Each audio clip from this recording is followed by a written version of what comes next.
Hi all അസ്സാം വലൈക്കും. അപ്പോൾ ഇന്ന് ഞാൻ റീസെല്ലിങ്ങിനെ കുറിച്ചാണ് കേട്ടോ പറയുന്നത്.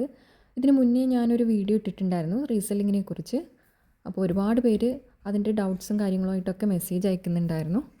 എങ്ങനെയാണ് റീസെല്ലിങ് ചെയ്യുന്നത് എന്നുള്ളതിനെക്കുറിച്ച് കുറച്ചുകൂടി ഡീറ്റെയിൽ ആയിട്ട് പറയാനാണ് പറയുന്നത് കേട്ടോ. അപ്പോൾ കുറേ പേരിങ്ങനെ മെസ്സേജ് ചോദിക്കുന്നത് കൊണ്ട് തന്നെ അപ്പോൾ അതിനെക്കുറിച്ചൊരു വീഡിയോ ഇടാമെന്ന് വെച്ചു.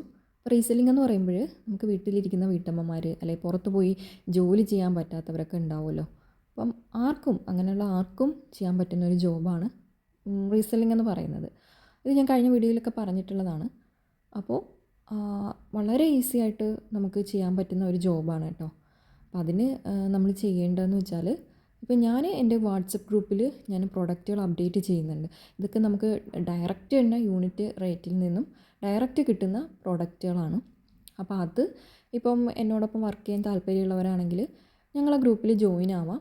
ഞാനിടുന്ന പ്രോഡക്റ്റുകൾ, അതായത് പ്രോഡക്റ്റിൻ്റെ ഡീറ്റെയിൽസും കാര്യങ്ങളും ഒക്കെ അതിന് തൊട്ട് താഴെ തന്നെ, ഓരോ പ്രോഡക്റ്റിനും താഴെ തന്നെ അതിൻ്റെ ഡിസ്ക്രിപ്ഷൻ കൊടുക്കുന്നുണ്ട്. അതിൽ ഡീറ്റെയിൽ ആയിട്ടുള്ള എല്ലാ കാര്യങ്ങളും കൊടുക്കുന്നുണ്ട്. സൈസ്, റേറ്റ്, ഫാബ്രിക് എങ്ങനെയാണ് എന്നുള്ള ഡീറ്റെയിൽ ആയിട്ടുള്ള കാര്യങ്ങളെല്ലാം അതിൽ കൊടുക്കുന്നുണ്ട്. അപ്പോൾ റീസെല്ലിംഗ് ചെയ്യാൻ ഉദ്ദേശിക്കുന്നവർ എന്താ ചെയ്യേണ്ടതെന്ന് വെച്ചാൽ, നിങ്ങളും നിങ്ങളുടെ വാട്സപ്പിൽ ഒരു ഗ്രൂപ്പ് ക്രിയേറ്റ് ചെയ്യുക. എന്നിട്ട് അതിൽ നിങ്ങളുടെ ഫ്രണ്ട്സിനെയും റിലേറ്റീവ്സിനെയും ഒക്കെ നിങ്ങൾ എന്ത് ചെയ്യുക, ആഡ് ചെയ്യുക. എന്നിട്ട് ഞാൻ ഈ അപ്ഡേറ്റ് ചെയ്യുന്ന പ്രോഡക്റ്റുകൾ ആ ഗ്രൂപ്പിലേക്ക് നിങ്ങൾ ഷെയർ ആക്കുക. ഇപ്പോൾ നമ്മൾ ഇടുന്ന പ്രോഡക്റ്റിൻ്റെ റേറ്റ് എന്ന് പറയുമ്പോൾ റീസെല്ലേഴ്സിന് നമ്മൾ അതിലൊരു കമ്മീഷൻ നൽകുന്നുണ്ട്. പിന്നെ അതല്ല, അപ്പോൾ ആ ഒരു കമ്മീഷൻ നൽകുന്നതാണ് നിങ്ങളുടെ പ്രോഫിറ്റിൽ വരുന്നത്. പിന്നെ അതല്ലാതെ തന്നെ എക്സ്ട്രാ ഒരു ഇൻകം വേണമെന്നുണ്ടെങ്കിൽ നിങ്ങൾക്കത് എക്സ്ട്രാ ആഡ് ആക്കിക്കൊണ്ടും ചെയ്യാൻ പറ്റും. അപ്പോൾ അതൊക്കെയാണ് പ്രോഫിറ്റിൽ വരുന്നത്. പിന്നെ ഓർഡേഴ്സ് കൺഫേം ആണെന്നുണ്ടെങ്കിൽ, ഇപ്പോൾ ഒരു പ്രോഡക്റ്റ് ഇഷ്ടപ്പെട്ട് കഴിഞ്ഞാൽ അത് ആ ഒരു പ്രോഡക്റ്റിൻ്റെ പിക്ചർ അയച്ചിട്ട് അതിൻ്റെ അവൈലബിലിറ്റി ചെക്ക് ചെയ്യുക എന്നുള്ളതാണ് ഫസ്റ്റ് ചെയ്യേണ്ടത്. അപ്പോൾ അവൈലബിൾ ആണെന്നുണ്ടെങ്കിൽ ഓർഡർ എടുക്കാം. ഓർഡർ എടുത്തു കഴിഞ്ഞാൽ കസ്റ്റമറിൻ്റെ നിന്ന് അഡ്രസ്സ് മേടിക്കുക, പേയ്മെൻറ്റും ചെയ്യാൻ പറയുക. ഇപ്പോൾ പേയ്മെൻറ്റ് എന്ന് പറയുമ്പോൾ നമ്മുടെ കയ്യിൽ ക്യാഷ് ഓൺ ഡെലിവറി ഇല്ല, ഓൺലൈൻ പേയ്മെൻറ്റാണ് ചെയ്യേണ്ടത്. ഫസ്റ്റ് ടൈം തന്നെ പേയ്മെൻറ്റ് ചെയ്യണം.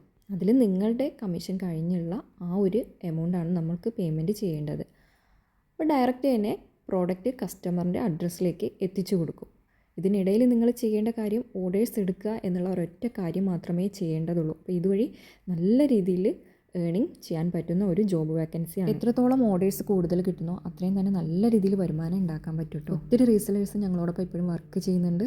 നല്ല രീതിയിൽ അവർ ഡെയിലി നല്ലൊരു ഇൻകം ഉണ്ടാക്കുന്നുണ്ട്. ഇതൊക്കെ തന്നെയാണ് റീസെല്ലിങ്ങിനെ കുറിച്ച് പറയാനുള്ളത്. എന്തെങ്കിലും ഡൗട്ട്സോ കാര്യങ്ങളൊക്കെ ഉണ്ടെങ്കിൽ അത് നിങ്ങൾക്ക് കമൻറ്റ് ബോക്സിൽ അറിയിക്കാം കേട്ടോ. പിന്നെ എൻ്റെ ചാനലൊന്ന് സബ്സ്ക്രൈബ് ചെയ്ത് സപ്പോർട്ട് ചെയ്യട്ടോ.